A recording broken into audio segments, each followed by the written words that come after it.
நம் கண்களை மூடி நாம் ஜெபிப்போம். அன்பின் பிதாவே, நாங்கள் மீண்டும் உங்கள் சமூகத்தை நோக்கி பார்க்கிற கர்த்தாவே, இந்த காலை நேரத்தில் மீண்டுமா எங்களை ஒருமனப்படுத்தி உம்மை ஆராதிக்கும்படியாக, உம்மை தொழுது கொள்ளும்படியாக என் ஆண்டவர் எங்களுக்கு கொடுத்த பெரிதான தருணத்திற்காக முதலாவது நாங்கள் நன்றி செலுத்துகிறோம். தேவ பிரசன்னம் எங்கள் மத்தியிலே கடந்து வருவதாக. தேவ ஆவியானவர் இந்த நாளை எங்களுக்கு ஆசீர்வாதமான நாளாய் மாற்றிக் கொடுங்க. இயேசுவின் நாமத்தில் பிதாவே, ஆமென். கிறிஸ்துவுக்குள் பிரியமானவர்களே, ஆண்டவராய் இயேசு கிறிஸ்துவின் நாமத்தில் எனது அன்பின் வாழ்த்துக்களை நான் தெரிவித்துக் கொள்கிறேன். மீண்டுமாய் இந்த காலை நேரத்தில் நம்மை ஒருமனப்படுத்தி தேவனை ஆராதிக்கும்படியாக தேவன் கொடுத்திருக்கிற ஒரு பெரிய தருணத்திற்காக மீண்டுமாய் என் ஆண்டவருக்கு நான் நன்றி செலுத்த நான் கடமைப்பட்டவனாக இருக்கிறேன். நாம் நிற்பதும் நிர்மூலமாகாதிருப்பதும் கர்த்தருடைய கிருபை. தேவனுடைய கிருபை இல்லாவிட்டால் என்றோ நாம் நிர்மூலமாக்கப்பட்டிருப்போம். தேவனுடைய கிருபை நம் மீது இருக்கிறபடியினால் மீண்டுமாய் தேவனை ஆராதிக்கும்படியாய் ஒரு புதிய நாளை காணும்படியாக தேவன் நமக்கு ஒரு வாய்ப்பை உண்டாக்கி கொடுத்திருக்கிறார். ஆகவே தேவன் உண்டாக்கி கொடுத்திருக்கிற இந்த வாய்ப்பை தேவன் நம்ம நடத்துகிற அந்த பாதையிலே நம்மை அர்ப்பணித்து தேவன் நமக்கென வைத்திருக்கிற நன்மைகளை நாம் அனுபவிக்கும்படியாக அந்த ஆவிக்குரிய பயணத்திலே நாம் நம்மை இணைத்துக் கொள்வோம். ஒரு சில வேத வசனங்களை தியானித்து நாம் ஜெபிக்க இருக்கிறோம். ஆகவே நாம் அனைவரும் பரிசுத்த வேதாகமத்தை எடுத்துக்கொள்வோம். எரேமியா தீர்க்கதரிசன புத்தகம் 17வது அதிகாரம் 17வது வசனத்தை நாம் ஒன்று சேர்ந்து வாசிக்கலாம். எரேமியா தீர்க்கதரிசன புத்தகம் 17வது அதிகாரம் 17வது வசனம். நீர் எனக்கு பயங்கரமாயிராதேயும், தீங்கு நாளிலே நீரே என் அடைக்கலம். தீங்கு நாளிலே நீரே என் அடைக்கலம் என்று சொல்லி எரேமியா தீர்க்கதரிசி சொல்லுகிற காரியத்தை நாம் பார்க்க முடிகிறது.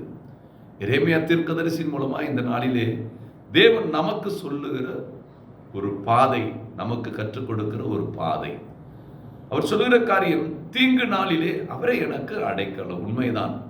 நம்முடைய வாழ்க்கையிலே தீங்கு நேரிடுகிறது என்று சொன்னால் தேவன் இந்த நாளிலே ஒரு பெரிய ஒரு அடைக்கலமாய் தேவன் நம்முடைய வாழ்க்கையிலே வர இருக்கிறார். உங்கள் வாழ்க்கையிலே தேவன் அப்படி ஒரு பாதுகாப்போடு உங்களுடைய வாழ்வை தேவன் நகர்த்த விரும்புகிறார். நம்முடைய வாழ்க்கையிலே இந்த நாளிலே என்ன சந்திக்க போகிறோம் தெரியாது. பிசாசுடைய சூழ்ச்சிகள் எப்படி இருக்கிறது, மனிதனுடைய தந்திரங்கள் எப்படி இருக்கிறது தெரியாது. ஆனால் எந்த நிலைகளாய் இருந்தாலும் தீங்கு என்பது தேவனுடைய பிள்ளையிடம் நெருங்கும் பொழுது ஆண்டவர் அவருடைய பிள்ளைகளுக்கு அடைக்கலமானவராய் இருக்கிறார். அப்படி தேவன் இந்த நாளிலே உங்களுக்கு அடைக்கலமானவராய் இருப்பார். தேவன் உங்களுக்கு ஒரு பெரிய ஒரு அடைக்கலம் இந்த நாளிலே, ஒரு பெரிய ஒரு பாதுகாப்பு. ஆசீர்வாதம் என்பது பாதுகாப்பு இல்லாமல் ஆசீர்வாதத்தை பெறுவது என்பது அது அந்த ஆசீர்வாதத்தை அனுபவிக்கக்கூடிய காரியமாய் அது காணப்படாது. எப்பொழுதுமே ஆசீர்வாதத்தை பெற்றுவிட்டு அந்த ஆசீர்வாதம் பாதுகாக்கப்பட வேண்டுமானால் தேவனுடைய ஒரு பாதுகாப்பு நமக்கு வேண்டும். ஒரு அடைக்கலமான ஆண்டவரிடத்தில் ஓடுவதுதான் அந்த பெற்ற ஆசீர்வாதங்களுக்கு ஒரு பாதுகாப்பு கிடைத்ததாய் காணப்படும். யாக்கோபு உடைய வாழ்வை குறித்து நாம் பார்க்கும் பொழுது அவன் சொல்லுகிறான், நான் வெறும் கையனாக நான் கடந்து போனேன், இப்பொழுது நான் 2 பரிவாரங்களோடு வருகிறேன் என்று சொல்லி 2 விதமான ஒரு 2 அரசர்களுக்கு காணப்படுகிற ஆஸ்திகளோடு அவன் மீண்டுமாய் வருகிறான். தன் தேசத்துக்கு வந்து கொண்டிருக்கும் பொழுது அவன் ஆண்டவரிடத்திலே போராடுகிறான். என்ன போராடுகிறான்? என்னை நீர் ஆசீர்வதிக்க வேண்டும், நீர் எனக்கு பாதுகாப்பு கொடுக்க வேண்டும். ஏனென்று சொன்னால் இந்த பெற்ற ஆசீர்வாதம் ஏசாவுடைய கையிலே அகப்படுமானால் அது என்ன ஆகும் என்று தெரியாது. ஆகவே ஆண்டவருடைய பாதுகாப்பு வேண்டும். ஆண்டவர் இதை ஆசீர்வதித்தாரானால் அதில் ஒரு பெரிய பாதுகாப்பு கிடைக்கும். அப்படி என்று சொல்லிதான் அவன் போராடினான். அப்படி என்று சொன்னால் இந்த பாதுகாப்பு இல்லாமல், அவருடைய ஆசீர்வாதம் இல்லாமல் உலக ஆசீர்வாதங்களை நாம் அனுபவிக்க இயலாது. இதுதான் உண்மை. அப்போ முதலாவது நமக்கு என்ன வேண்டுமானால் பாதுகாப்பு வேண்டும்.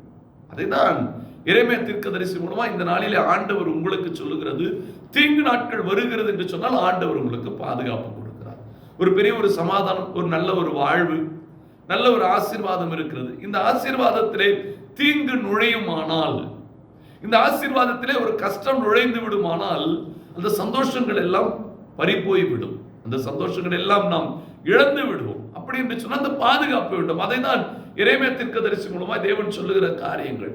தீங்கு நாளிலே ஆண்டவர் தான் நமக்கு அடைக்கலம். அப்படி தீங்கு இந்த நாளிலே நம்முடைய வாழ்க்கையிலே மனிதனுடைய சூழ்ச்சிகளோ பிசாசுடைய தந்திரங்களோ நுழைவதற்கு அது பலவிதமான ஆயத்தமாய் இருக்குமானால் தேவன் நமக்கு அடைக்கலமாய் இருக்கிறார் என்பதை நீங்கள் மறந்து விட வேண்டாம். என் ஆண்டவர் எனக்கு அடைக்கலமாய் இருக்கிறார். யார் என்ன செய்தாலும் இந்த நாளிலே என்ன நடந்தாலும் என் ஆண்டவர் எனக்கு அடைக்கலமாய் இருப்பார் என்கிற நம்பிக்கையோடு நம்முடைய வாழ்வை நாம் நகர்த்துவோம். தேவன் இந்த நாளை நமக்கு ஒரு ஆசீர்வாதமான நாளாய் தேவன் நமக்கு மாற்றி கொடுப்பார். அதே எரேமியா 16வது அதிகாரத்தை எடுத்துக் கொள்ளலாம்.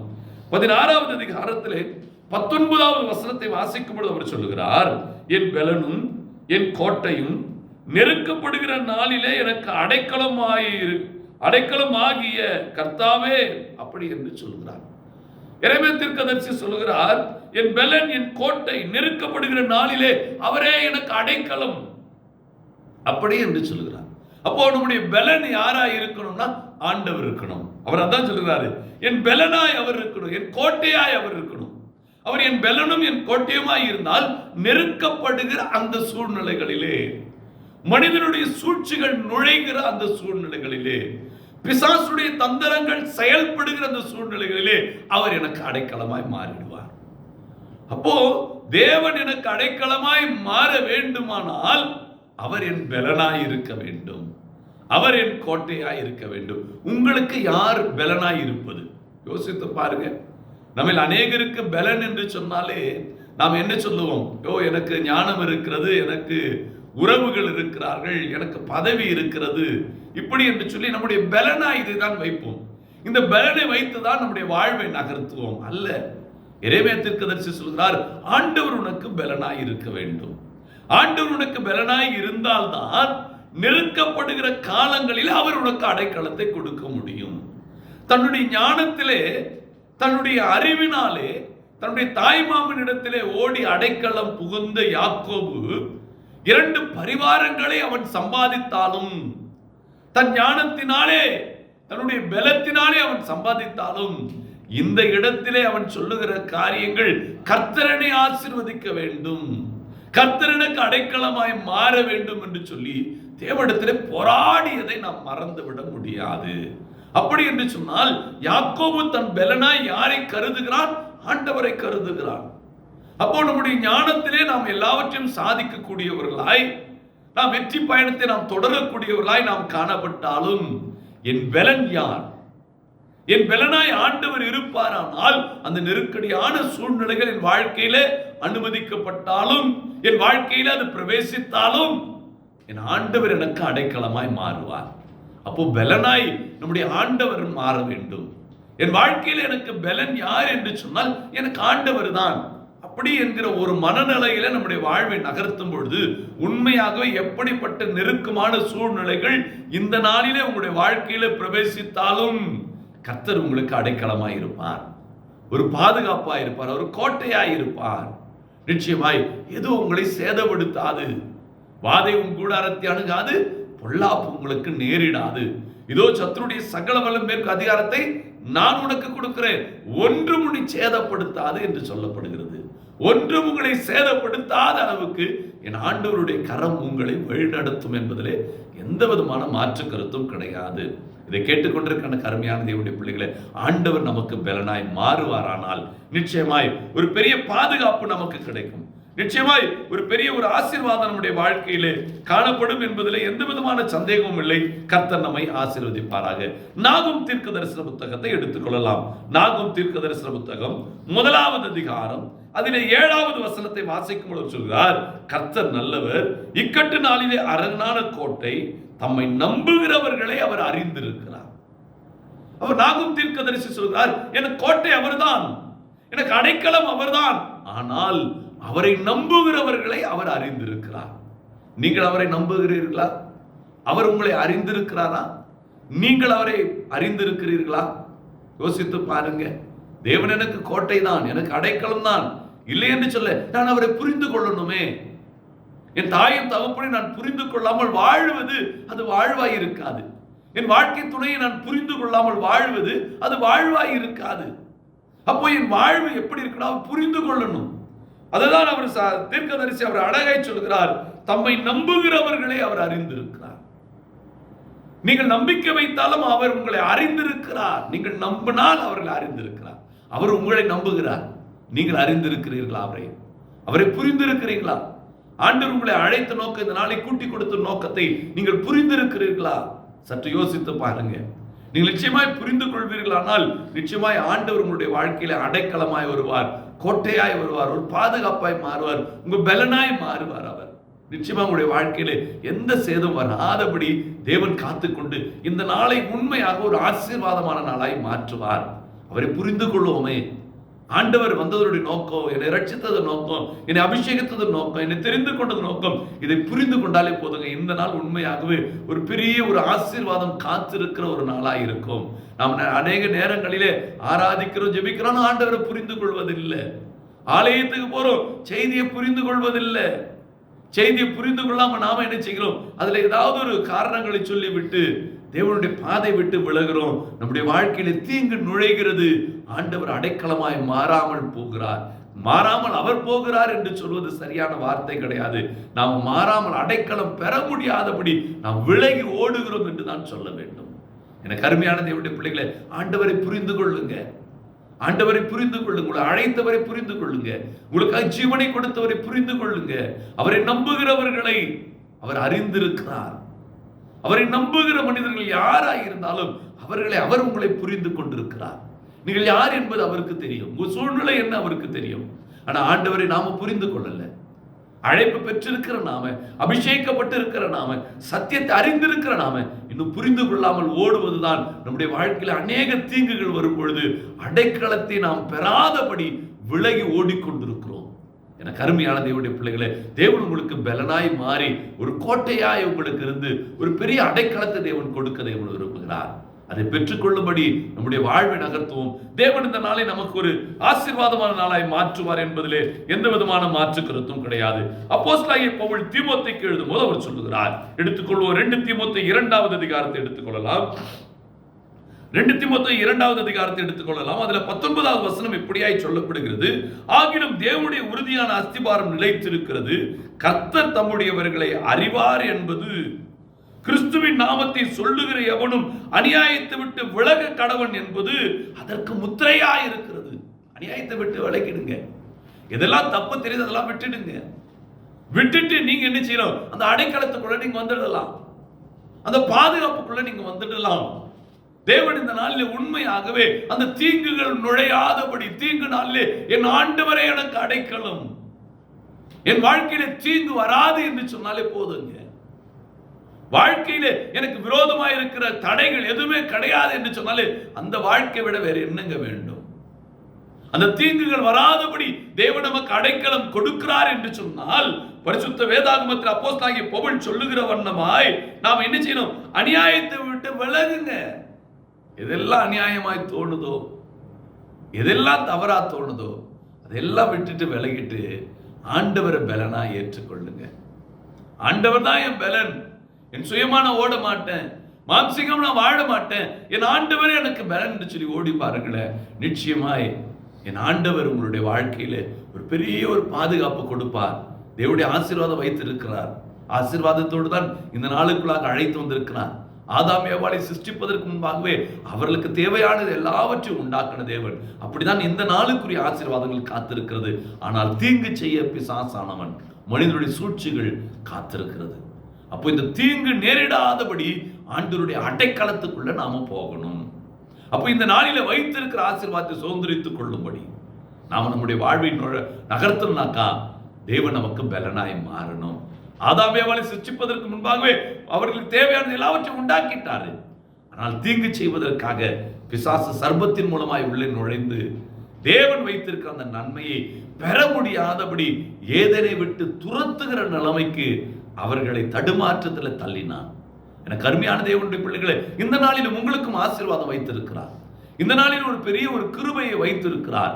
அதை பெற்றுக்கொள்ள இயலாதபடி உங்களுடைய வாழ்வை தடுமாற செய்வதற்காக பிசாசானவனும் மனிதனுடைய சூழ்ச்சிகளும் காணப்படுகிற ஒரு காலம். ஆகவேதான் அநியாயத்தை விட்டு விலகு, தேவனுக்கு பிரியமில்லாததெல்லாம் விட்டு விலகு, கர்த்தர் வைத்திருக்கிற நன்மை நீ பெற்றுக்கொள்ள பார். கர்த்தரை பலனாய் மாற்றிக்கொள்ள பார். கர்த்தர் நிச்சயமாக தேவன் ஒரு பெரிய ஒரு ஆசீர்வாதத்தை வைத்திருக்கிறார். அந்த ஆசீர்வாதத்தை சுதந்திரித்துக் கொள்ளலாமே. ஏதேனில் தேவனோட உலாவுகிற ஒரு பெரிய ஒரு ஆசீர்வாதம், தேவனோடு நடக்கிற ஒரு ஆசீர்வாதத்தை இழந்து போனார்கள்.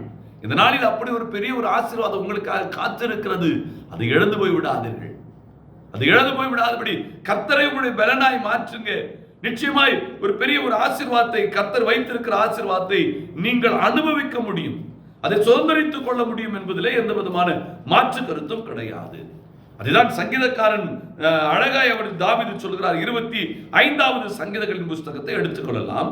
அதிலே 8வது வசனத்தை வாசிக்கும்போது சொல்கிறார், கர்த்தர் நல்லவரும் உத்தமருமாய் இருக்கிறார், ஆகையால் பாவிகளுக்கு வழியை தெரிவிக்கிறார்.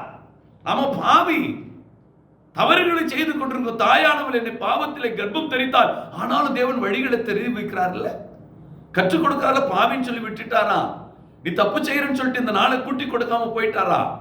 நினைத்து பாருங்க, நாம செய்த தவறுகளுக்கு, பாவங்களுக்கு இன்னைக்கு நாம ஜீவனோடு இருந்திருக்க முடியாது, மரணத்தை கண்டிருக்க வேண்டும். ஆனால் பாவியா நமக்கு வழியை தேவன் தெரிவிக்கிறார், தேவன் வாழ்வை கொடுக்கிறார். அறிந்து கொள்ளணும் நாம் என்ன நினைக்கிறோம் பாருங்க. இதுதான் ஆண்டவரை நாம் புரிந்து கொள்ளாததற்கு காரணம். கர்த்தர் தம்முடையவர்களை அவர் அறிந்திருக்கிறார். அவர் உன்னை அறிந்திருக்கிறார், நாம தான் அறிந்துக்கலையே. நான் பாவியாய் இருக்கிற என்ன ஆண்டவர் தெரிந்து கொண்டாரே, தகுதியற்றவனாய் இருக்கிற என்ன தெரிந்து கொண்டாரே. இந்த புரிதல் வேண்டும். நான் தகுதியற்றவன் என்கிற புரிதலை அந்த சிலுவையிலே அருகாமையில் இருந்த கள்ளன் புரிந்து கொண்டபடினால் அவன் இளைப்பாறுகிற இடத்திற்குள் அவன் பிரவேசிக்க முடிந்தது. இன்னைக்கு இந்த புரிதல் நமக்குள்ள இல்லை. ஆகவேதான் நம்ம நம்முடைய பலத்தில் ஓடி இருக்கிறோம். கர்த்தர் தான் என்னுடைய பலன் என்று சொல்லி நாம் நினைப்பது இல்லை.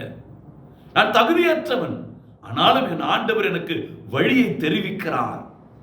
இந்த புரிதல் தாங்க நமக்கு ஒரு பெரிய பாதுகாப்பு கொடுக்குது. இந்த புரிதல் தாங்க ஆண்டவர் நமக்கு பலனாய் மாறுகிறார்.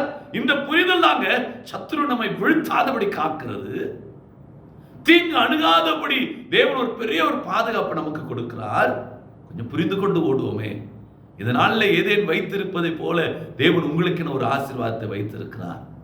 அந்த ஆசீர்வாதத்தை சுதந்திரித்துக் கொள்ளும்படி அநியாயத்தை விட்டு விலகுங்க. தேவனுக்கு பிரியமில்லாத காரியங்களை விட்டு விலகுங்க. தேவன் உண்மையாகவே ஒரு ஆசீர்வாதத்தை நமக்கு அவர் கொடுக்க அவர் சித்தமுள்ளவராய் இருக்கிறார். எரேமியாவின் புலம்பலை எடுத்துக் கொள்வோம். புலம்பல் 3வது அதிகாரத்தை எடுத்துக் கொள்ளலாம். அதிலே 25வது வசனத்தை நாம் வாசிக்கும்போது அவர் சொல்கிறார், தமக்கு காத்திருக்கிறவர்களுக்கும் தம்மை தேடுகிற ஆத்துமாவுக்கும் கர்த்தர் நல்லவர். தேடுகிறீங்களா? அவரை தேடுங்க. கர்த்தரை தேடுகிறவர்களுக்கு அவர் நல்லவர். அவரை அறிந்து கொண்டு அவரை தேடுங்க, அவரை புரிந்து கொள்ளுங்க. இந்த நாளில் அவரை தேடுங்க, வேற எதையும் தேடாதீங்க. ஏதேனில வேற எதையும் தேடுவதற்கு இல்லை. ஏதேனில் ஆண்டவர் மட்டும் நீங்க பார்க்கணும். சர்பத்தெல்லாம் நீங்க பார்க்கவே கூடாது, உலகத்தெல்லாம் பார்க்கவே வேண்டாம். கர்த்தரை தேடுங்க. தமக்கு காத்திருக்கிறவர்களுக்கு அவர் எரேமியாவின் புலம்பல் அதுதான் அவர் சொல்கிறாரு, தம்மை தேடுகிற ஆத்துமாவுக்கு கர்த்தர் நல்லவர். என் ஆண்டவர் உனக்கு நல்லவர், நல்லவராய் இந்த நாளில வருவார். தேவன் நல்லவராய் உன் வாழ்க்கையில் உன்னோடு நடக்கிறார் என்று சொன்னாலே அது ஒரு பெரிய ஆசீர்வாதங்க, பெரிய ஆசீர்வாதம். நீங்கள் செய்ய வேண்டியது, நீங்கள் தேவனுக்கு பிரியமில்லாதெல்லாம் விட்டுடுங்க. அநியாயத்தை விட்டு விலக கடவன். அநியாயமா இருக்கிறது எல்லாம் விட்டுடுங்க. தேவனுக்கு எதெல்லாம் அநியாயமா தோணுதோ எல்லாத்தையும் விட்டுடுங்க. நிச்சயமாய் ஆண்டவர் நல்லவராய் உன்னுடைய வாழ்க்கையிலே அவர் கடந்து வருவார். அவரை தேடுங்க. இந்த நாளில் அவரை தேடுங்க. வேற எந்த உங்களுடைய செவியை வேற எந்த பக்கம் திருப்பாதீங்க. சர்பத்தின் பக்கமா திருப்பினீங்கனாக்கா ஏதேனை இழந்துருவீங்க. இந்த நாளுக்குரிய ஆசீர்வாதத்தை இழந்துருவீங்க. ஏன்னா தீங்கு செய்வதற்காக அவன் காத்திருக்கிறான். அவன் அந்த தீங்கு நாளிலே தேவன் உனக்கு அடைக்கலத்தை கொடுக்கணும்னாக்கா நீ செய்ய வேண்டிய ஒரே ஒரு காரியம், கர்த்தரை தேடுங்க. கர்த்தரை உங்கள் பலனா மாற்றிக்கொள்ளுங்க. அநியாயத்தை விட்டு விலகுங்க. கர்த்தர் உங்களுக்கு இந்த நாளில் வைத்திருக்கிற நன்மைகளை நீங்கள் பெற்றுக்கொள்ள முடியும். அதில் எந்த விதமான மாற்று கருத்தும் இல்லை. அதை நாம் சுதந்திரித்துக் கொள்ளலாம். அது சுதந்திரித்துக் கொள்கிறவர்களாய் நம்மை மாற்றுவார். அதுதான் 37வது சங்கீதங்களின் புஸ்தகத்தை எடுத்துக் கொள்ளலாம். 37வது சங்கீதங்களின் புஸ்தகத்திலே 39, 40வது வசனங்களை வாசிக்கும் பொழுது அவர் சொல்கிறார், நீதிமான்களுடைய ரட்சிப்பு கர்த்தரால் வரும், இக்கட்டு காலத்திலே அவரே அவர்கள் அடைக்கலம். கர்த்தர் அவர்களுக்கு உதவி செய்து அவர்களை விடுவிப்பார். அவர்கள் அவரை நம்பியிருக்கிறபடியினால் அவர்களை துன்மார்க்கருடைய கைக்கு தப்புவித்து ரட்சிப்பார். நீ அவரை நம்பியுடைய வாழ்வை நகர்த்துவாய் என்று சொன்னால் அந்த தீங்கு நாளிலே உன்னை ரட்சிப்பார். துன்மார்க்கருடைய கையிலிருந்து ரட்சிப்பார். பிசாசுடைய கட்டுகளிலிருந்து உனக்கு விடுதலை கொடுப்பார். அவரை நம்பி போங்க. அவரை பலனா மாத்துங்க. அநியாயத்தை விட்டு விலக்குங்க. அவரையே தேடுங்க. வேற யாரையும் பார்க்காதீங்க. இதனால காத்து இருக்கிறது. ஏதேன் தோட்டத்தை போல தேவன் எல்லாவற்றையும் உண்டாக்கி வைத்து விட்டு தான் ஆதாம் ஏவாளை சிருஷ்டித்தார். இந்த நாளுக்குரிய எல்லா ஆசீர்வாதங்களும் உண்டாக்கி வைத்து விட்டு தான் இந்த நாளுக்குள்ளாக உன்னை அழைத்து வந்திருக்கிறார். இழந்து விடாதே. மனிதனுடைய சூழ்ச்சிகள் இருக்கிறது, பிசாசுடைய தந்திரங்கள் இருக்கிறது. எவ்வளவு ஆசீர்வாதங்கள் இருந்தாலும் நீ ஆண்டவரை தேடணும், ஆண்டவரை பலனா மாற்றணும், அநியாயத்தை விட்டுடணும். இல்லைனாக்கா சர்ப்பமானது ஆதாம் ஏவாளை வஞ்சித்து அந்த ஏதேனை இழக்க செய்தது போல இந்த நாளுடைய ஆசீர்வாதத்தை நாம் இழந்துரும். ஆசீர்வாதம் காத்திருக்கிறது. வேதம் அழகாய் சங்கீதக்காரன் அழகாய் நம்மிடத்தில் அவன் தாவீது சங்கீதக்காரன் தாவீது தன்னுடைய அனுபவத்தில் சொல்வார், நீதிமானுடைய ரட்சிப்பு கர்த்தரால் வரும். இக்கட்டு காலத்தில் அவரே அடைக்கலம். கர்த்தர் அவர்களுக்கு உதவி செய்து அவர்களை விடுவிப்பார். அவர்கள் அவரை நம்பி இருக்கிறபடினால் அவர்களை துன்மார்க்கருடைய கைக்கு தப்புவித்து ரட்சிப்பார். நீதிமான்களாய் ஓடுவோம், தேவனுடைய பிள்ளைகளாய் வாழ்வோம். தேவன் நமக்கு அடைக்கலமாய் மாறுவார். இந்த நாள் நமக்கு ஒரு பெரிய ஒரு ஆசீர்வாதமான நாள். நாம் கேட்ட வார்த்தையின் பிரகாரமாய் தேவனுக்கு பிரியமில்லாத எல்லா காரியங்களையும் விட்டுட்டு அவரை தேடுவோம். அவரே பலனாய் மாற்றிக்கொள்வோம். கர்த்தர் வைத்திருக்கிற நன்மைகளை நாம் பெற்றுக்கொள்வோம். கண்களை மூடி நாம் ஜெபிக்கலாமா? அன்பின் பிதாவே, மீண்டும் நம்முடைய சமூகத்தை நோக்கி பார்க்கிறோம். அப்பா, அநியாயத்தை விட்டு விலக வேண்டியது, நீர் எங்கள் பலனாய் மாற வேண்டியது, நாங்கள் உண்மையே தேட வேண்டியது அவசியமாய் இருக்கிறது. இவைகள் தான் எங்களுக்கென நீ வைத்திருக்கிற நன்மைகளை நாங்கள் அனுபவிக்க, நீர் எங்களுக்கு அடைக்கலமாய் பாதுகாப்பாய் கோட்டையாய் மாறுவதற்கு அது ஏற்றதாய் இருக்கிறது என்பதை அறிந்து கொண்டோம். அப்பா, எங்களிடம் அநியாயங்கள் காணப்படுமானால் அவைகளெல்லாம் விட்டுட்டு உண்மை நாங்கள் தேடுகிறவர்களாய் உண்மையே எங்களுடைய பலனாய் மாற்றிக்கொண்டு எங்கள் வாழ்வை நாங்கள் நகர்த்த, இந்த நாளுக்குரிய நன்மையை, இந்த நாளுக்குரிய ஆசீர்வாதங்களை நாங்கள் சுதந்திரித்துக் கொள்ள என் ஆண்டவர் கிருபை செய்யும்படியாய் நாங்கள் ஜெபிக்கிறோம். அப்பா, இந்த நாளை உம்முடைய கரங்களிலே கொடுக்கிறோம். உம்முடைய ஆசீர்வாதத்தினாலே இந்த நாளை எங்களுக்கு அலங்கரித்து நீர் கொடுப்பீராக. இந்த நாளில் எங்களுடைய குடும்ப அங்கத்தினர்களுக்காய் நாங்கள் ஜெபிக்கிறோம். அப்பா, எங்கள் குடும்பத்துக்கு பெற்றோர்கள், பெரியோர்கள், வயதானவர்களையும் அன்பின் கரத்தில் கொடுக்கிறேன். அப்பா, அந்த வயதான காலத்திலே எந்த பலவீனங்களும் உடைய சரீரங்களை சேதப்படுத்தாதபடி, அந்த ஆத்மாவை சேதப்படுத்தாதபடி கர்த்தர் கிருபையாய் காத்துக் கொள்ளுங்கப்பா. ஒவ்வொரு பெரியோர்களையும் வயதானவர்களையும் கர்த்தர் கிருபையாய் காத்துக் கொள்ளுங்க. கணவனும் மனைவா வாழ்ந்து கொண்டிருக்கிறவர்களை காம துதிக்கிறோம். அப்பா, தேவாதி தேவனே, கணவனைக்கு ஒரு சமாதானத்தை கொடுங்க. ஒரு மீது ஒரு அன்பை பகிர்ந்து கொள்ள கிருபை செய்யுங்க. ஒரு புரிந்து கொள்ள கர்த்தர் கிருபை செய்யுங்கப்பா. மனிதனுடைய சூழ்ச்சி, பிசாசுடைய தந்திரங்கள் நுழைந்து அவர்களை சேதப்படுத்தாதபடி நீர் அவர்களுக்கு அடைக்கலமாய், நீர் அவர்களுக்கு பலனாய் நீர் மாறும்படி நாங்கள் ஜெபிக்கிறோம். அநியாயத்தை விட்டு விலகி அழைப்பு நோக்கத்தை அறிந்து பயணிக்க கர்த்தர் கிருபை செய்யுங்க. கர்த்தர் தம்முடையவர்களை அறிந்திருக்கிறார். நாங்களும் அறிந்து கொள்ள, நாங்களும் அதை அறிந்து கொண்டு அந்த பாதுகாப்புக்குள்ள, அந்த அடைக்கலத்துக்குள்ள எங்களுடைய வாழ்வை நகர்த்த என் ஆண்டவர்களுக்கு கிருபை செய்வீராக. எங்கள் வீட்டு பிள்ளைகளுக்காய் நாங்கள் ஜெபிக்கிறோம். எங்கள் வீடுகளிலே காணப்படுகிற வாலிப பிள்ளைகளை, எங்கள் சபைகளிலே காணப்படுகிற வாலிப பிள்ளைகளுக்காய் ஜெபிக்கிறோம். என் ஆண்டவர் கேட்ட வார்த்தையின் பிரகாரமாய் அநியாயத்தை விட்டு விலக கர்த்தர் கிருபை செய்யுங்கப்பா. தேவாதி தேவனே, நீர் அவர்களுக்கு பலனாய் மாறும்படி அவர்கள் உம்மை அறிந்து கொள்ள கர்த்தர் கிருபை செய்யுங்கப்பா. அறியாவிட்டால் சுயத்திலே ஓடி இடறி விழுந்து விடுவார்கள். ஆகவே உம்மை அறிந்து கொள்ளுகிற ஒரு வாழ்வை கொடுங்க, ஞானத்தை கொடுங்கப்பா. அநியாயத்தை விட்டு அவர்கள் விலகட்டும் அப்பா. அநியாயத்தை விட்டு அவர்கள் விலக கடவுள் என்று சொன்னீரே, அந்த அநியாயத்தை விட்டு அவர்கள் விலக கர்த்தர் கிருபை செய்யுங்க.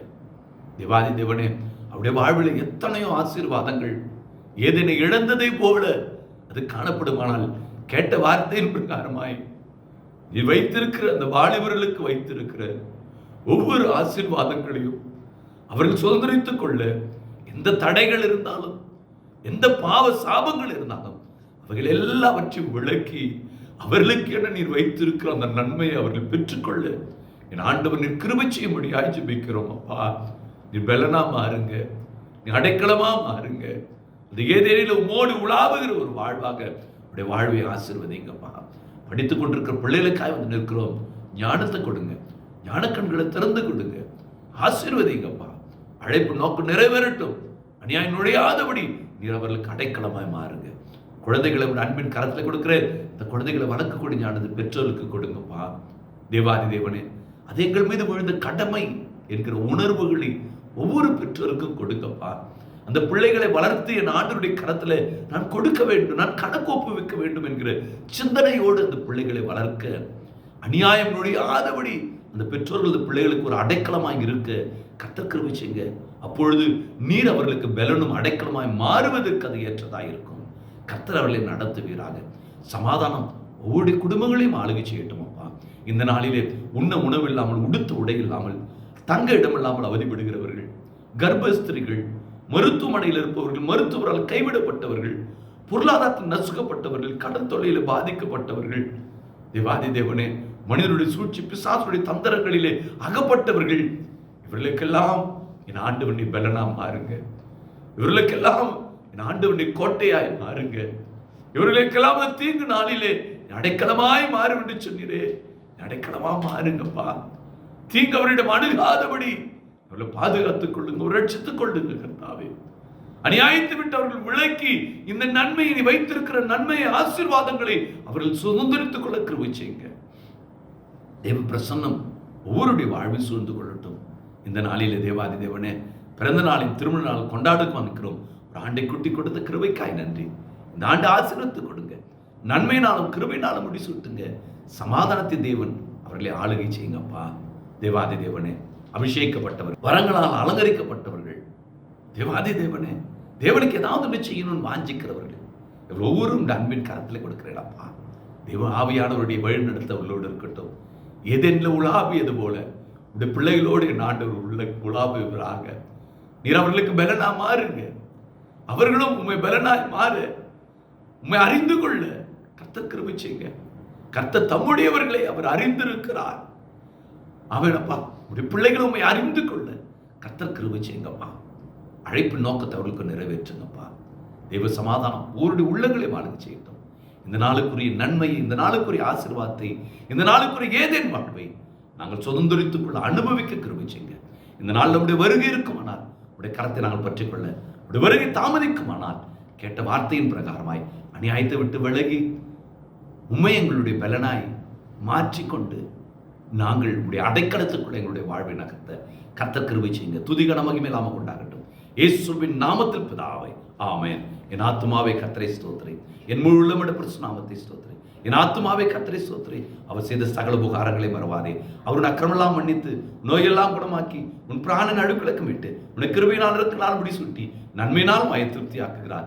கழுகுக்கு சமானமா வயது திரும்ப வாழ வயது போல ஆகிறது. ஆமென்.